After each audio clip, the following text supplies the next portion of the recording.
الحق المبين وأشهد أن محمدا رسول الله صادق الوعد الأمين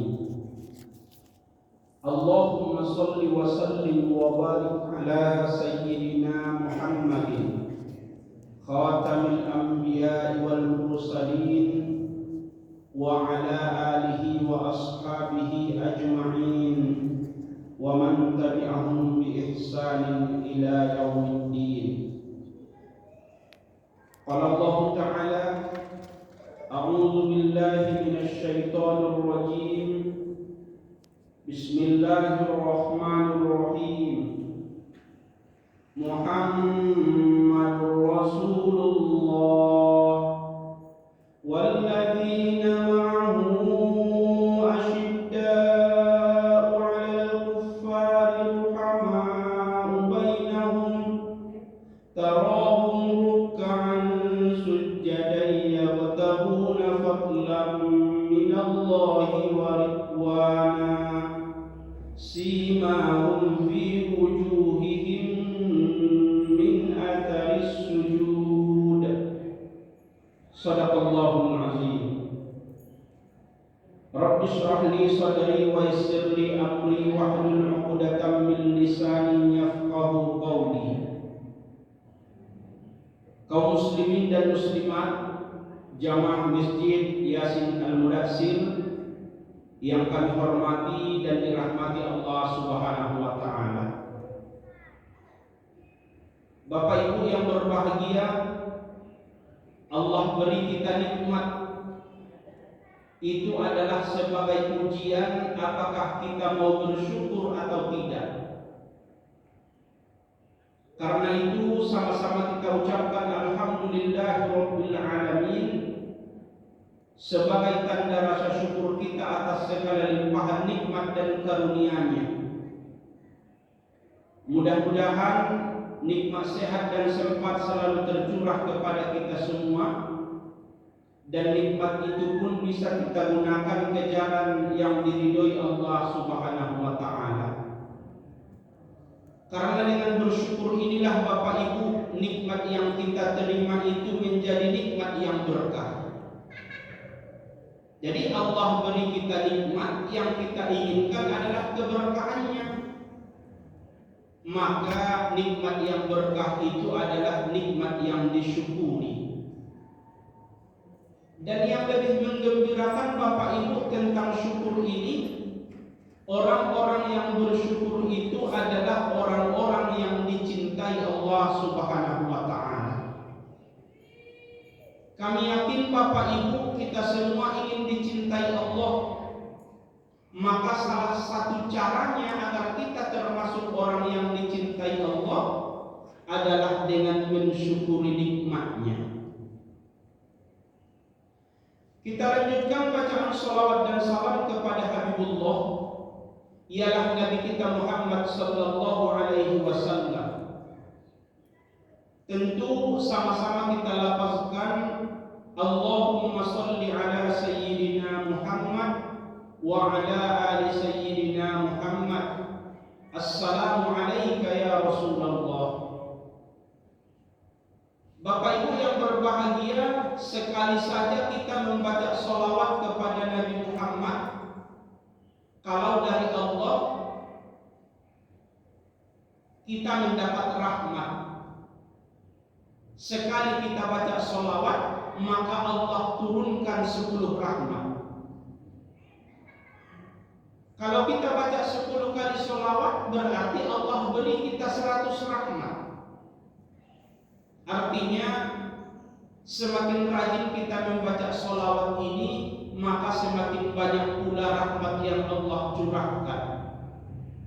Salah satu yang kita cari dalam hidup ini adalah rahmat Allah. Maka untuk mendapatkannya, mudah mendapatkan rahmat itu dengan cara rajin-rajin membaca salawat. Itu dari Allah. Lalu apa yang kita dapatkan dari beliau sendiri? Tentu syafaat pada hari kiamat.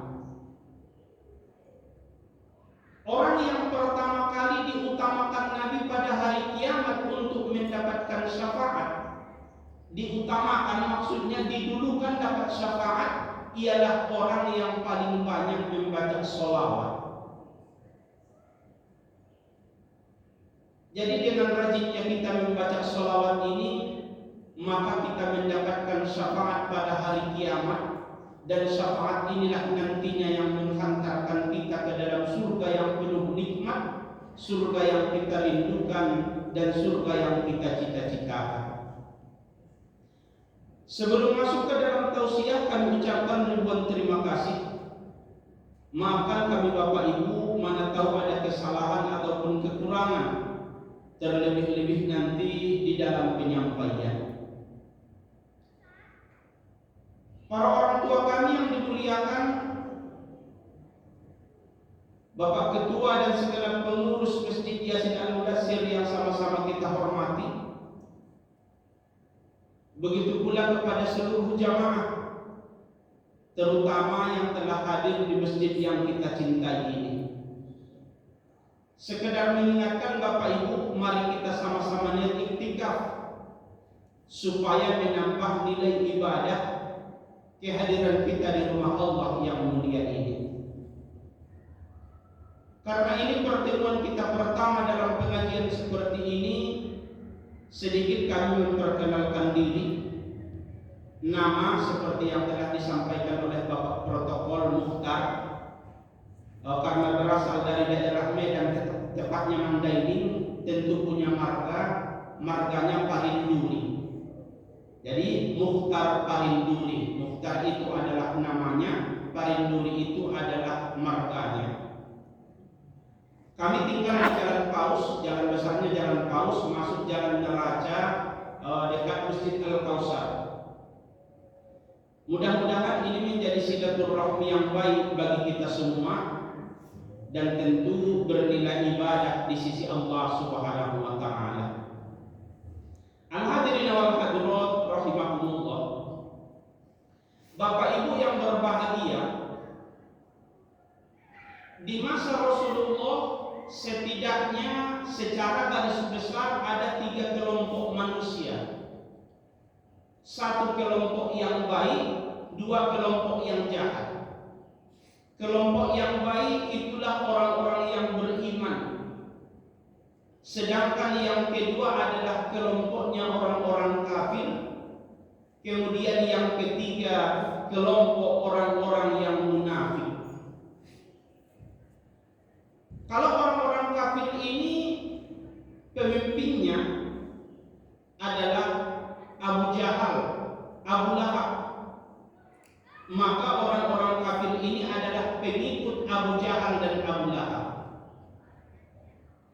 Sedangkan pemimpin daripada orang-orang munafik ini adalah Abdullah bin Ubay bin Salul. Jadi orang-orang munafik mereka adalah pengikut Abdullah bin Ubay bin Salul. Sedangkan kaum muslimin dan muslimat, orang-orang yang beriman, mereka adalah pengikut Nabi Muhammad. Ayat yang kita bacakan dalam muqaddimah tadi itu adalah tanda-tanda pengikut Nabi Muhammad. Kami yakin Bapak Ibu yang hadir ini semuanya adalah pengikut Nabi Muhammad. Kenapa? Karena ada tandanya. Maka salah satu tanda pengikut Nabi Muhammad dalam ayat tadi, kalau ditengok dalam ayat lain, dalam hadis-hadis, banyak tanda-tanda pengikut Nabi Muhammad itu. Tapi kalau dalam ayat yang kita bacakan tadi, tarahum ruk'an sujada, kamu melihat mereka itu rukuk dan sujud. Berarti Bapak Ibu, orang yang rajin rukuk dan sujud, maka mereka adalah pengikut Nabi Muhammad. Ternyata tanda ini ada pada diri kita semua. Setiap hari kita rukuk dan sujud. Jadi selama kita mau rukuk dan sujud, maka selama itulah kita menjadi pengikut Nabi Muhammad. Tapi kalau rukuk dan sujud ini sudah ditinggalkan, hilanglah tanda pengikut Nabi Muhammad dari dirinya. Nauzubillah. Oleh karena itu Bapak Ibu, mari kita istiqomah di dalam rukuk dan sujud ini. Rukuk dan sujud tentu kita lakukan dalam ibadah sholat, agar sampai di akhir hayat kita termasuk pengikut-pengikut Nabi Muhammad sallallahu alaihi wasallam. Alhamdulillah wal hadirat rahimakumullah, Bapak Ibu, saudara-saudari jamaah salat subuh yang berbahagia. Sementara kalau kita lihat dari hadis, Rasulullah bersabda, aqrabu ma yakunul 'abdu min rabbih wa huwa sajidun fa aksiru du'a. Aqrabu ma yakunul 'abdu. Jadi yang pertama yang perlu kita perhatikan dalam hadis ini kalimatnya kata aqrabu. Kita ambil contoh lain. Kalau kabirun artinya besar. Kalau akbar artinya paling besar. Ketika kita mau sholat kan didahului dengan takbiratul ihram, Allahu Akbar. Itu artinya Allah yang paling besar. Kalau hadis tadi qoribun artinya dekat, maka aqrabu artinya paling dekat. Diartikan dengan paling. Kalau umpama karimun artinya mulia, maka akramu artinya paling mulia. Ini beberapa contoh dalam mengartikan kata seperti tadi. Jadi hadisnya tadi aqrabu ma yakunul 'abdu, sedekat-dekat hamba kepada Tuhannya. Aqrabu ma yakunul 'abdu min rabbih. Atau mungkin biar lebih jelasnya Bapak Ibu supaya mudah dipahami, kapan kita paling dekat kepada Allah?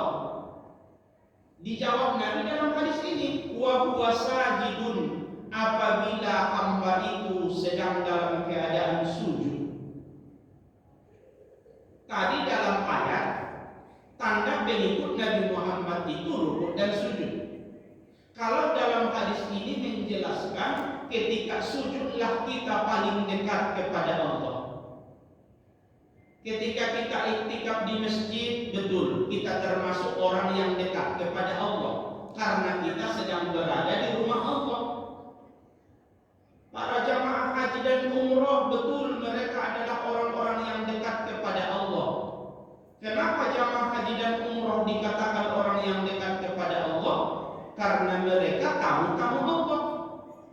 Tetapi kalau ditengok dari hadis ini ternyata kita paling dekat kepada Allah bukan ketika iktikaf, kita paling dekat kepada Allah bukan ketika haji atau umrah, tapi sekali lagi Bapak Ibu, kita paling dekat kepada Allah itu di waktu sujud.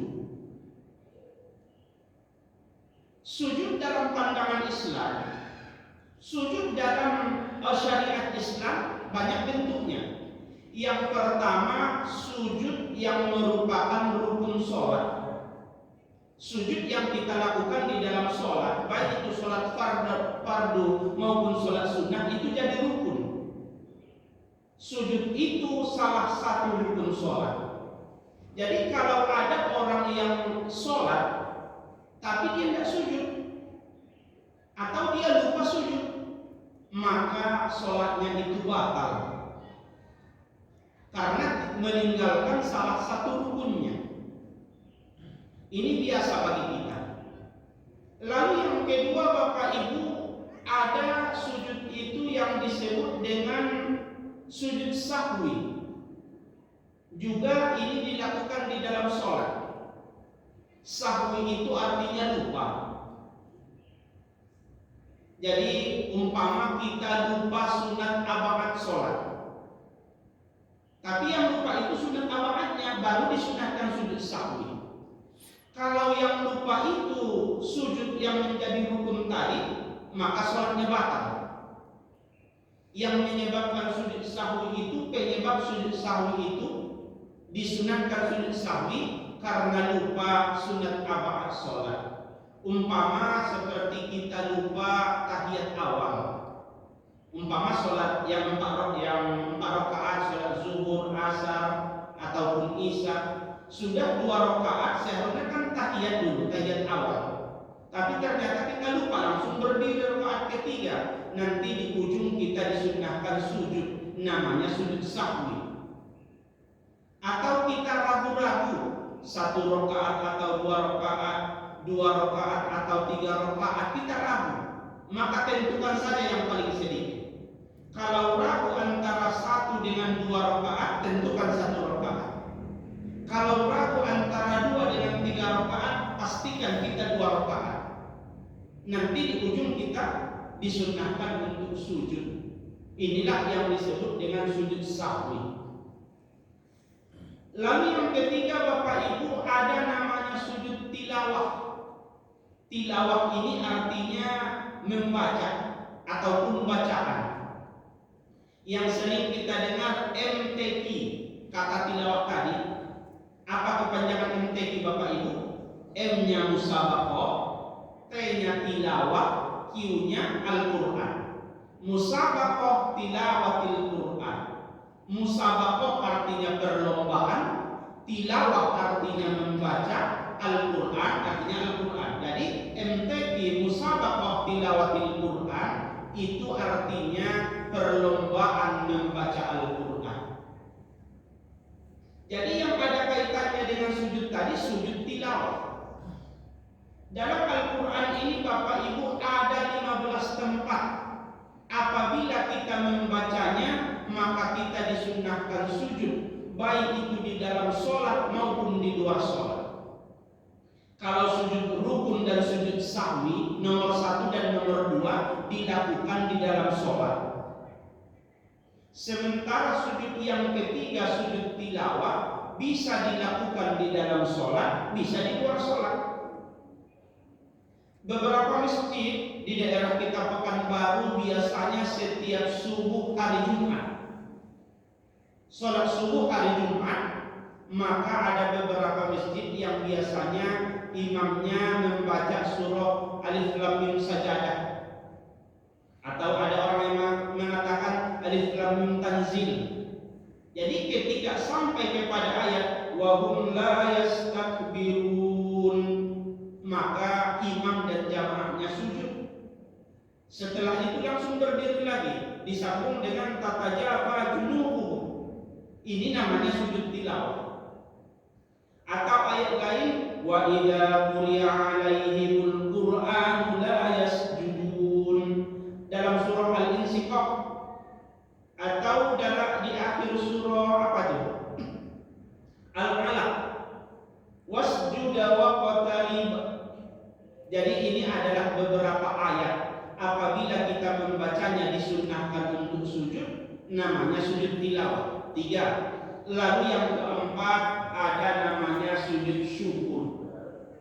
Kalau sujud syukur ini dilakukan di luar sholat. Sujud rukun sholat dan sujud sahwi dilakukan di dalam sholat. Sujud tilawah boleh di dalam sholat, boleh di luar sholat. Sedangkan sujud yang keempat ini adalah sujud syukur, maka ini dilakukan di luar sholat. Umpama begitu kita selesai sholat, sudah berzikir, sudah berdoa, sebelum kita keluar masjid, sebelum kita pulang ke rumah, maka kita disunnahkan sujud, namanya sujud syukur. Syukur itu kalau bahasa kitanya terima kasih. Jadi sujud syukur, sujud tanda terima kasih kita kepada Allah karena mendapatkan nikmat yang sangat banyak. Kaum muslimin dan muslimat jamaah sholat subuh yang dimuliakan Allah, setelah Rasulullah menjelaskan sedekat-dekat hamba kepada Allah ketika sujud, lalu Nabi perintahkan apa yang disuruh Nabi di dalam hadis ini, fa'akthirud du'a, maka perbanyaklah berdoa ketika sujud. Sekali lagi Bapak Ibu, Nabi menyuruh kita supaya banyak-banyak berdoa di waktu sujud. Karena kita paling dekat. Tentu doa kita dalam sujud itu mudah menjadi doa yang makbul. Ada fadilah, ada keutamaan doa yang kita minta di waktu sujud. Ketika duduk biasa, di waktu berdiri, kita boleh berdoa. Tetapi doa ketika sujud itu ada keafdolannya tersendiri. Terlebih-lebih doa itu kita perbanyak ketika sujud terakhir, baik itu sholat yang fardu maupun sholat yang sunnah. Tapi kalau kita sholat berjamaah, imam itu sujudnya memang standar. Imam itu tidak boleh sujud terlalu cepat, tidak boleh terlalu lama, karena memimpin jamaah. Mungkin dalam jamaah itu ada yang sudah uzur, ada yang sedang sakit, ada yang punya kebutuhan keperluan lain, makanya imam tak boleh sujud terlalu lama. Jadi seandainya umpama kita sudah selesai membaca Subhana Rabbiyal A'la wa bihamdi, ternyata imamnya masih sujud, maka boleh kita tambah dengan doa. Tapi waktu kita yang lapang membaca doa ini di waktu sholat sendirian, sholat sunnah, mungkin sholat sunat rawatib, mungkin sholat sunat tahajud, sholat malam. Kalau kita sholat sendirian Bapak Ibu, mau 2 menit pun sujudnya boleh. Kalau Bapak Ibu ingin sujud 5 menit juga boleh, karena kita sholat sendirian semampu kita. Jadi boleh memperlama sujud ketika sholat kita sendirian. Nah, disinilah waktu kita banyak berdoa. Jadi kalau bisa berdoa di waktu sholat fardu ketika sholat berjamaah, alhamdulillah. Tapi seandainya tidak, maka doa di waktu sujud ini kita perbanyak ketika sholat sunnah. Waktu kita sholat sendirian, yang lebih afdol tentu adalah sholat malam ataupun qiyamul lail, yang sering juga kita sebut dengan sholat tahajud. Lalu Bapak Ibu, apapun yang Bapak Ibu baca di waktu sujud, silakan boleh. Yang penting doa dalam sujud itu baik, asal tujuan doanya baik boleh. Apapun doa Bapak Ibu di waktu sujud selama ini terus saja lanjutkan. Kalau bacaan yang biasa yang populer, Subhana Rabbiyal A'la wa bihamdi, ini termasuk bacaan sujud. Tapi kalau ditengok dari sisi arti, ternyata itu baru pujian, belum ada doanya. Subhana, maha suci, Rabbiyal A'la, Tuhanku yang maha tinggi, wa bihamdi, dan aku memujinya. Ini bacaan sujud, boleh dibaca, bagus, bernilai ibadah, tapi baru pujian. Sementara Nabi menyuruh kita berdoa. Kalau masalah bolehnya boleh, masalah bagusnya bagus, tapi supaya lebih lengkap mengamalkan hadis tadi, kita juga disuruh berdoa di waktu sujud. Makanya ada bacaan lain yang boleh kita baca di dalam sujud supaya lengkap antara pujian dengan doa. Bacaan sujud yang lain selain Subhana Rabbiyal A'la wa bihamdi adalah Subhanakallahumma wa bihamdika Allahumma ghafirli. Subhanakallahumma wa bihamdika, pujian kepada Allah. Allahumma ghafirli, ya Allah ampunilah dosaku. Ya Allah ampunilah aku, berarti ini doa. Lengkap antara pujian dan doa.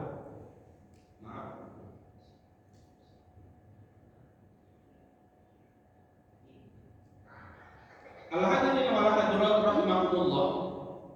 Jadi dalam kesempatan ini kita ambil beberapa doa yang boleh, yang bagus kita baca di dalam sujud, terutama tadi sujud terakhir.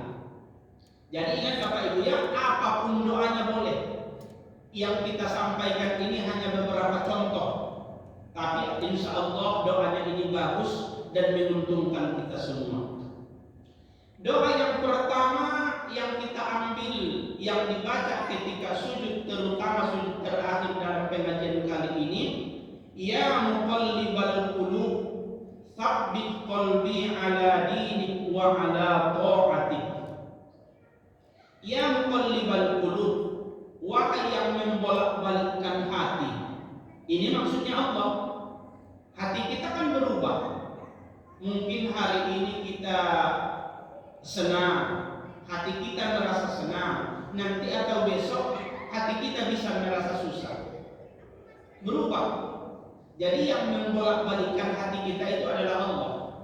Jadi kata ya muqallibal qulub yang artinya wahai yang membolak-balikkan hati, maksudnya Allah. Tsabbit qalbi, tetapkanlah hatiku, ala dinik, supaya tetap berada di dalam agamamu. Maksudnya istiqomah di dalam Islam. Agama Allah yang dimaksud adalah agama Islam tadi, karena Islam adalah agama yang diridhoi di sisinya sesuai dengan firman-Nya, innad dina indallahil Islam. Wa ta'atik, dan tetapkan pula hatiku ya Allah supaya selalu taat kepadamu.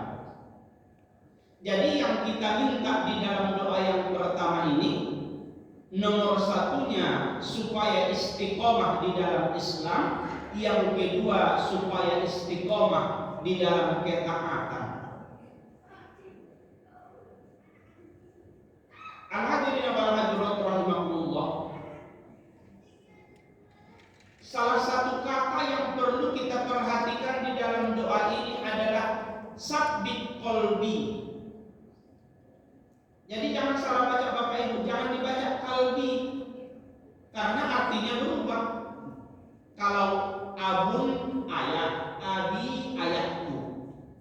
Kalau ummun artinya ibu, ummi ibuku.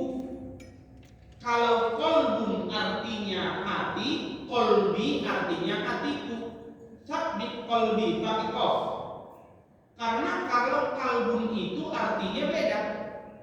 Maaf Bapak Ibu, apa yang menggonggong itu arti kalbun. Kalau qalbun hati, kalau kalbun yang menggonggong tuh. Jadi kalau dibacanya tsabbit qalbi, salah baca umpama tentu berubah artinya. Perlu perhatikan, tsabbit qalbi. Tentu Bapak Ibu, ketaatan ini bisa kita lakukan karena mendapat hidayah, mendapat petunjuk dari Allah Subhanahu wa Ta'ala. Kita tadi dalam doa yang pertama ini minta kepada Allah supaya selalu taat kepadanya. Taat ini bahasa kitanya patuh, tunduk. Sedangkan lawannya adalah maksiat. Taat itu lawannya maksiat. Kalau taat itu artinya patuh, maka maksiat itu artinya durhaka atau melanggar. Kita datang ke masjid ini melaksanakan sholat fardu subuh, ini satu ketaatan. Kenapa kita bisa datang sholat subuh ke masjid ini? Kenapa bisa kita taat kepada Allah? Kuncinya karena mendapat hidayah. Ustaz, saya datang sholat subuh karena saya sehat. Betul. Betul tuh, kita datang karena sehat. Tapi kalau ditengok ternyata ada orang yang sehat dan datang juga. Berarti bisa datang sholat subuh, bisa taat kepada Allah bukan cuma karena sehat. Karena ada orang yang sehat tetapi tidak sholat. Kita bisa datang ke masjid ini untuk sholat karena sempat. Itu juga betul. Tapi kalau ditengok, ada orang yang sempat ternyata juga tidak taat kepada Allah. Maka taat itu bisa kita lakukan. Kita bisa datang sholat subuh ke masjid ini, kuncinya karena mendapat hidayah, karena mendapat petunjuk dari Allah Subhanahu wa Ta'ala. Jadi Bapak Ibu, selama kita taat kepada Allah, maka selama itulah kita selamat. Jadi kita minta taat kepada Allah, didoakan di waktu sujud terakhir, ternyata tujuannya supaya kita selamat. Tentu selamat di dunia ini dan selamat di akhirat nanti.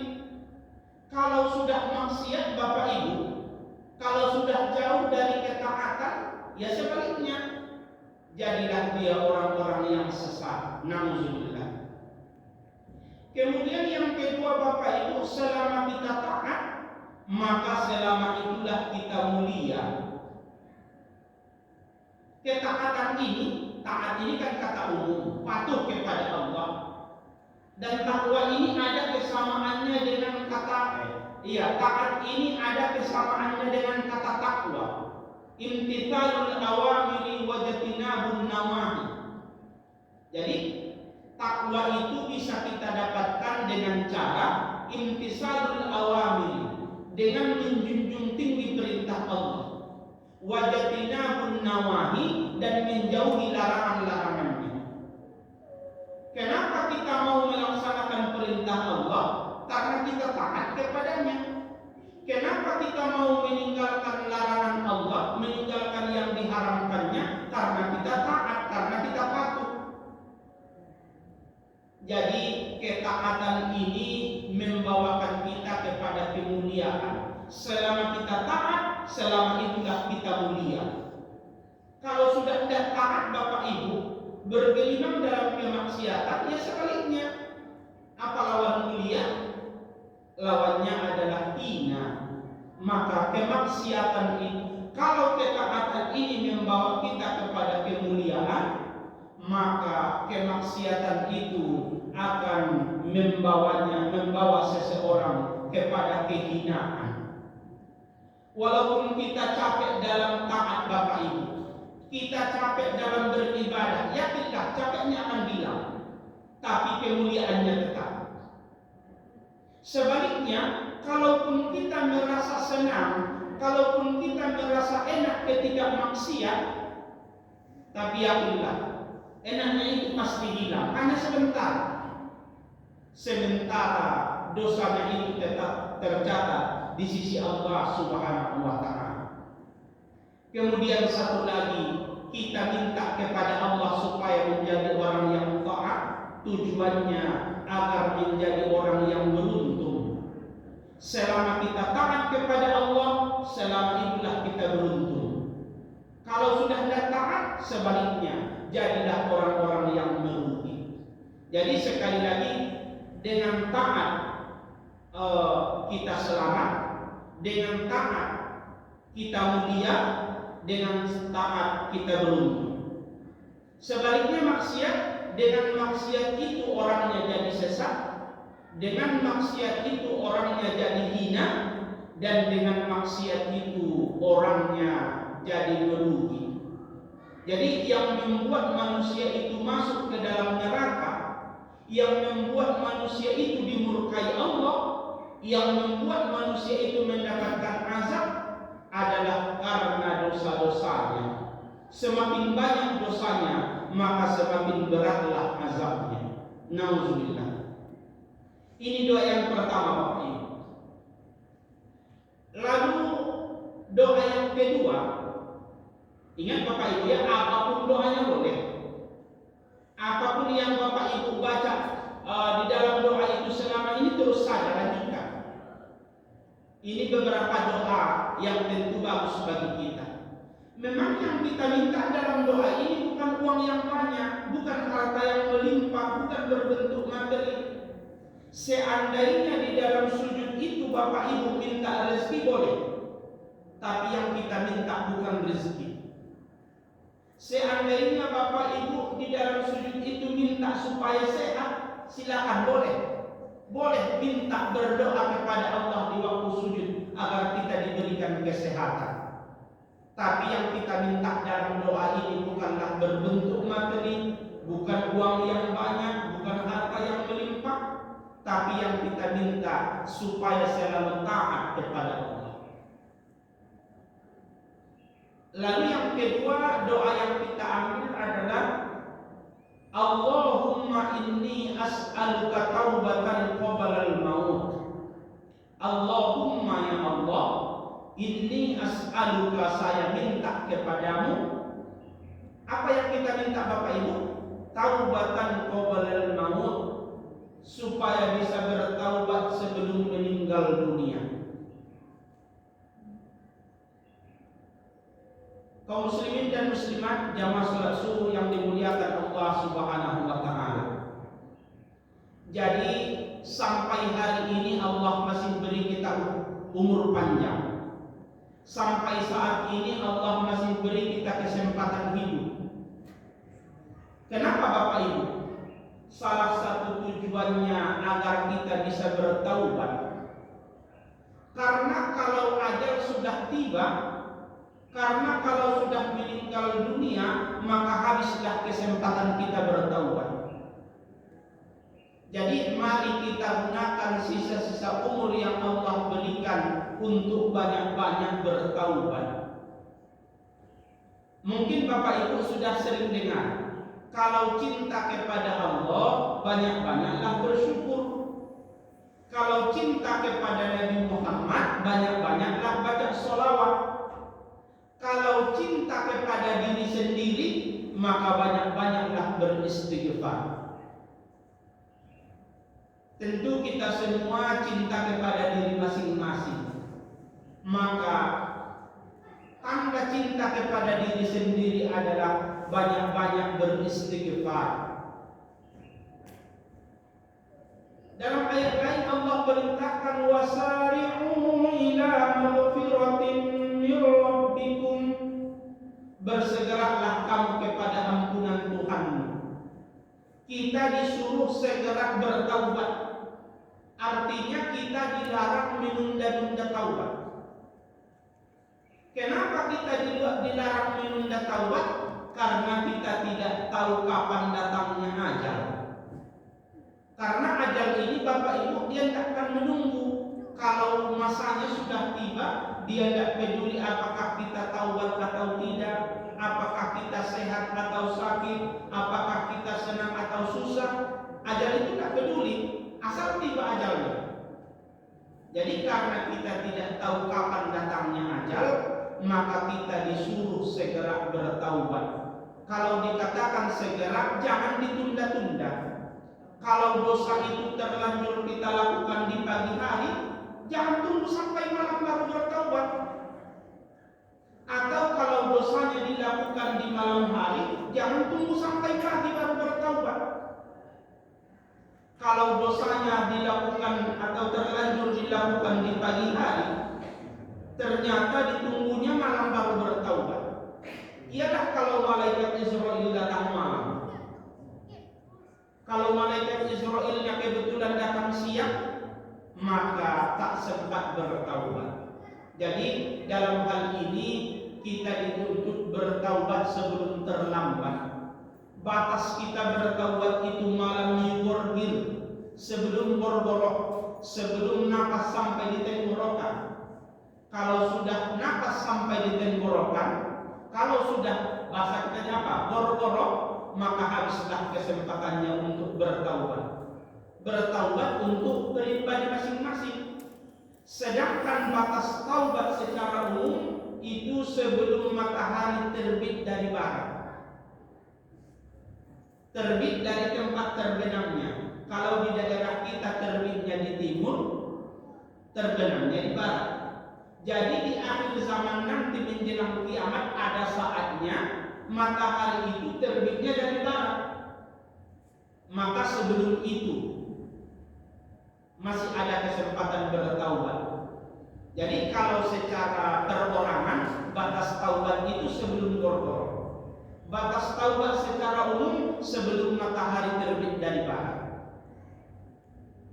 Kita lihat Bapak Ibu, Nabi Muhammad itu sudah diampuni dosa-dosanya. Liyaghfira lakallahu ma taqaddama min dzambik. Ayat ini mengatakan bahwa dosa-dosa Nabi itu sudah diampuni. Seandainya ada salahnya, sebelum dan sesudahnya diampuni. Dan Nabi Muhammad itu makhluk yang paling mulia. Malaikat Jibril itu mulia, tapi Nabi Muhammad lebih mulia. Dan Nabi kita itu dijamin masuk surga. Tapi walaupun begitu beliau masih rajin baca istighfar. Beliau bersabda, ya ayyuhan nas, wahai semua manusia, termasuklah kita nih, tubu ilallah wastaghfiruh, bertaubatlah kamu kepada Allah dan beristighfarlah kamu kepadanya. Fa inni atubu ilaihi fil yaumi, sesungguhnya saya bertaubat kepada Allah fil yaumi, dalam sehari semalam. Ini kata Nabi. Kata Nabi, saya beristighfar, saya bertaubat kepada Allah itu dalam sehari semalam berapa? Mi'ata marrah, 100 kali. Sudah dijamin masuk surga, masih istighfar 100 kali dalam sehari semalam. Kalau ada di antara Bapak Ibu, di antara kita yang sampai istighfarnya 100 kali dalam sehari semalam, itu sudah luar biasa, alhamdulillah. Tapi seandainya tidak sampai, maka setidaknya ini menjadi pendorong bagi kita. Hadis ini pendorong bagi kita untuk banyak-banyak beristighfar. Bapak Ibu ini kami yakin istighfarnya biasanya yang lebih lengkap. Astaghfirullahaladzim alladzi la ilaha illa huwal hayyul qayyum wa atubu ilaih.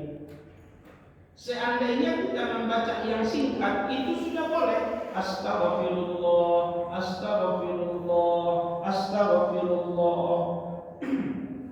Itu sudah termasuk istighfar. Istighfar yang paling pendek. Tapi Bapak Ibu biasanya lebih lengkap sampai ke ujung.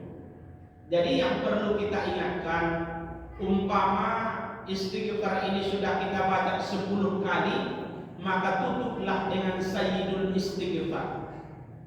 Sayyid itu artinya yang paling tinggi. Kalau di Pekanbaru sayyidnya wali kota. Kalau di Riau ini di provinsi sayyidnya gubernur. Kalau di negara kita ini sayyidnya presiden. Yang paling tinggi. Jadi di antara sekian banyak istighfar ada sayyidnya. Istighfar yang paling tinggi ialah sayyidul istighfar itu ialah Allahumma anta rabbi la ilaha illa anta khalaqtani wa ana 'abduka wa ana 'ala 'ahdika wa wa'dika mastata'tu a'udzu bika min syarri ma sana'tu abu'u laka bi ni'matika 'alayya wa abu'u bi dhanbi faghfir li fa innahu la yaghfiru dzunuba illa anta.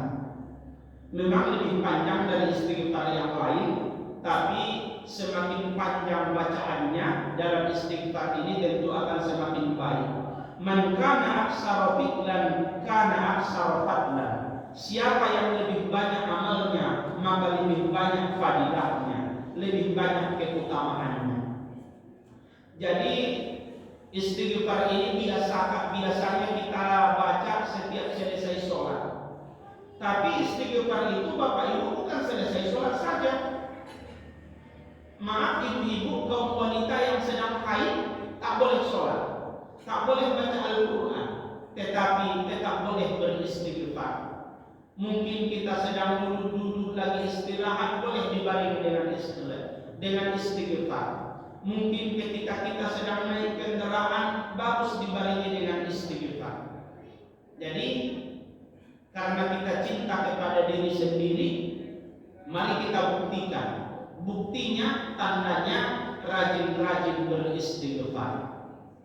Al-hadirin wal hadirat rahimakumullah, Bapak Ibu, saudara-saudari jamaah Masjid Yasin Al-Mudassir yang dimuliakan Allah. Demikianlah yang bisa kita sampaikan dalam pertemuan kali ini. Semoga bermanfaat bagi kita semua. Jadi pesan terakhir, kebaikan yang kita sampaikan dalam pengajian ini, tugas Bapak Ibu ada 2. Yang pertama amalkan, yang kedua ajarkan. Semakin sering kita amalkan, semakin sering kita ajarkan, maka semakin bermanfaat. Jadi pengajian seperti ini dikatakan bermanfaat, berguna, tolak ukurnya apabila menambah ilmu kita lalu diamalkan dan diajarkan. Kemudian mana tahu kali ada kesalahan Bapak Ibu, tugas kita juga ada dua. Kalau kebenaran, tugasnya amalkan dan ajarkan. Kalau ada yang salah, tugasnya yang pertama maafkan, yang kedua betulkan. Nah, maafkan dulu, baru luruskan ataupun dibetulkan. Jadi sekali lagi kami ucapkan ribuan terima kasih. Mohon maaf yang sebesar-besarnya bila ada kesalahan dan kekurangan. Kita tutup dengan doa. Subhanakallahumma wa bihamdika asyhadu an la ilaha illa anta astaghfiruka wa atubu ilaik. Assalamualaikum warahmatullahi wabarakatuh.